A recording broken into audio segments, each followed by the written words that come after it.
Soyons clairs, l'Afrique est en mouvement.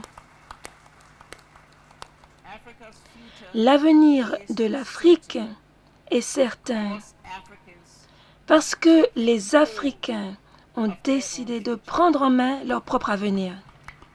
C'est pourquoi aujourd'hui, alors qu'un bon nombre d'entre nous recherchent encore le moyen de réévaluer nos procédures et nos politiques, il y a ceux qui ont déjà atteint des niveaux qui peuvent se comparer à tout pays à travers le monde, que ce soit en Afrique de l'Est, l'Éthiopie, le Rwanda, ou en Afrique de l'Ouest avec le Sénégal, la Côte d'Ivoire, le Nigeria, le Ghana et bien d'autres. Nous avons confiance en l'avenir de l'Afrique. Cette initiative qui témoigne des changements de paradigme en cours en Afrique. Quand on parle de plan d'émergence, c'est que nous sommes assurément loin des plans d'ajustement structurel. La Côte d'Ivoire illustre d'ailleurs parfaitement ce nouvel élan d'émergence. Ces dernières années, l'éléphant est en tête du classement des taux de croissance par pays en Afrique. Et je vous en félicite vivement, Monsieur le Président Ouattara. Malgré ces multiples défis, notre continent est sur la bonne voie.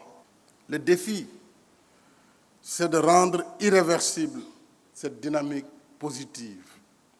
Et c'est tout le sens de ce rendez-vous qui nous donne l'occasion de discuter de l'Afrique, qui a de l'ambition pour son avenir, de l'Afrique qui a confiance en son potentiel et ses opportunités. Discuter de l'Afrique qui se bat pour la croissance, le développement et la prospérité. Pour réussir cette émergence, l'Afrique a besoin d'être plus innovante, plus productive et plus compétitive. L'espoir est permis parce que nous sommes déterminés. En effet, l'Afrique a amélioré ses résultats économiques et sociaux en 2010-2015 en enregistrant une croissance réelle de son produit intérieur brut global de plus de 5% par an. Toutefois, cette performance est très en deçà de celle des pays émergents d'Asie.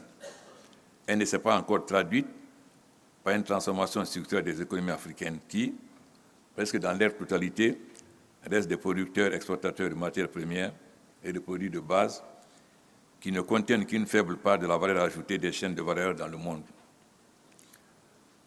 Le défi auquel notre continent est confronté au cours de la présente et prochaine génération est double. Premièrement, transformer structurellement nos économies, nos institutions et nos sociétés pour cesser d'être uniquement des producteurs de matières premières et embrasser toute la chaîne de valeur mondiale de nos produits.